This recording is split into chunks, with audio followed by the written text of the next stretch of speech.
Mari kita ikuti pembelajaran materi berikutnya bab 2, yaitu persamaan kuadrat. Dari persamaan kuadrat ini, bentuk umum persamaan kuadrat, terus kemudian persamaan kuadrat. Yang dimaksud dengan persamaan kuadrat adalah persamaan di mana pangkat tertinggi dari variabel atau peubah adalah 2.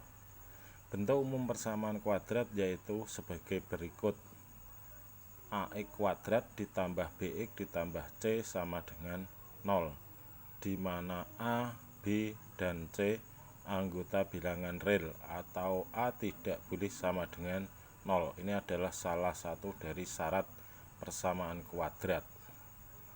Kemudian a ini dinamakan adalah koefisien variabel x kuadrat, b dinamakan koefisien dari x, dan c dinamakan adalah konstanta. Berikut mengamati, kira-kira dari kalian bisa tidak untuk menentukan apakah ini persamaan kuadrat atau bukan.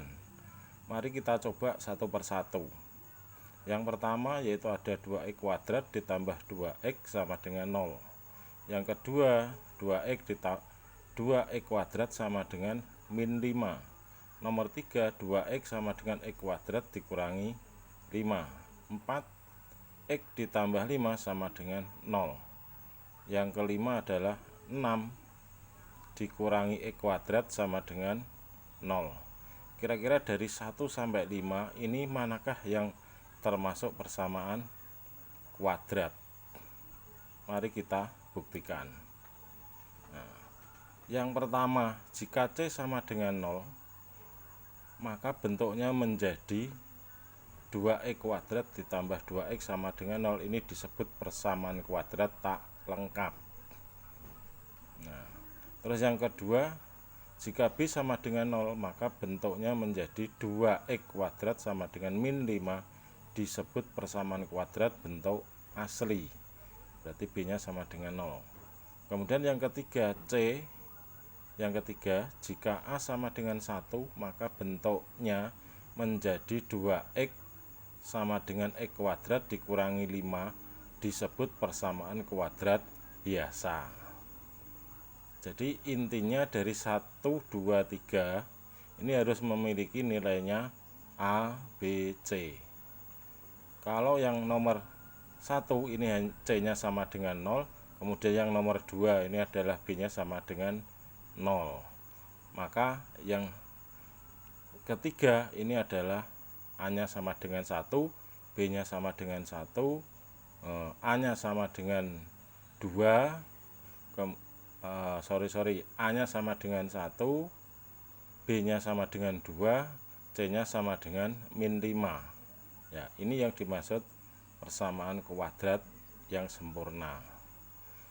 Terus kemudian berikutnya, cara menyelesaikan persamaan kuadrat. Yang pertama yaitu ada pemfaktoran. Pemfaktoran dikerjakan untuk menentukan akar-akar persamaan kuadrat dengan menggunakan sifat perkalian pada bilangan real. Yaitu jika dua bilangan real dikalikan hasilnya sama dengan 0, maka salah satu dari bilangan-bilangan tersebut sama dengan 0 atau kedua-duanya sama dengan 0. Mari kita coba. Misalkan saya berikan contoh, tentukan akar-akar persamaan kuadrat. X kuadrat ditambah 5x ditambah 6 sama dengan 0. Nah, dari sini kita menentukan dulu. Langkah yang pertama, kita harus tahu dulu nilainya a itu berapa, b-nya berapa, c-nya berapa. Nah, setelah itu baru kita bisa menentukan nilainya. Nah, dari sini kita tentukan dari persamaan tersebut diperoleh a sama dengan 1, b sama dengan 5, dan c sama dengan 6.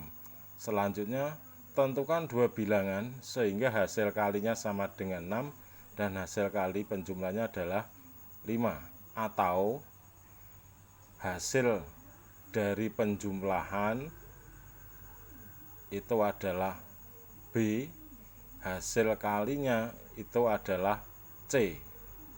Ya, Dari sini kita bisa menemukan dua angka bilangan yang memenuhi syarat, yaitu 2 dan 3. Sehingga X kuadrat ditambah 5X ditambah 6 ini bisa difaktorkan, yaitu X ditambah 2 dalam kurung, kemudian yang satunya lagi suku yang kedua X ditambah 3 dalam kurung sama dengan 0. X dikalikan X ini adalah X kuadrat. X dikalikan 3 berarti 3X. 2 dikalikan X berarti 2X dijumlahkan sehingga sama dengan 5X. Kemudian yang terakhir 2 kali 3 ini sama dengan 6. Nah, angka ini yang dimaksud dengan mengalikan hasilnya 6 menjumlahkan hasilnya 5. Kemudian kita lanjutkan langkah berikutnya, yaitu X ditambah 2 sama dengan 0 atau X ditambah 3 sama dengan 0. Kemudian kita cari nilai X sama dengan min 2 atau X sama dengan min 3. Yaitu dari plus ini berada di ruas kiri, kemudian berada di ruas kanan jadi min.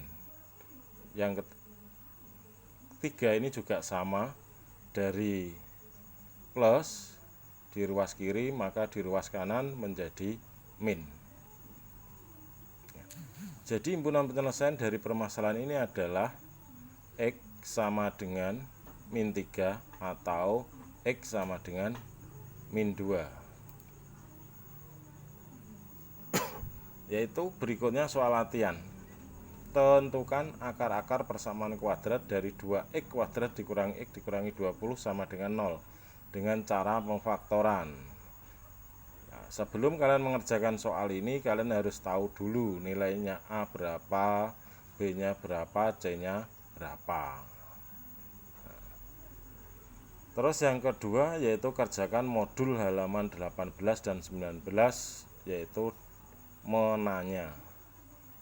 Mungkin itu dari saya penjelasan dari persamaan kuadrat dan dengan cara pemfaktoran.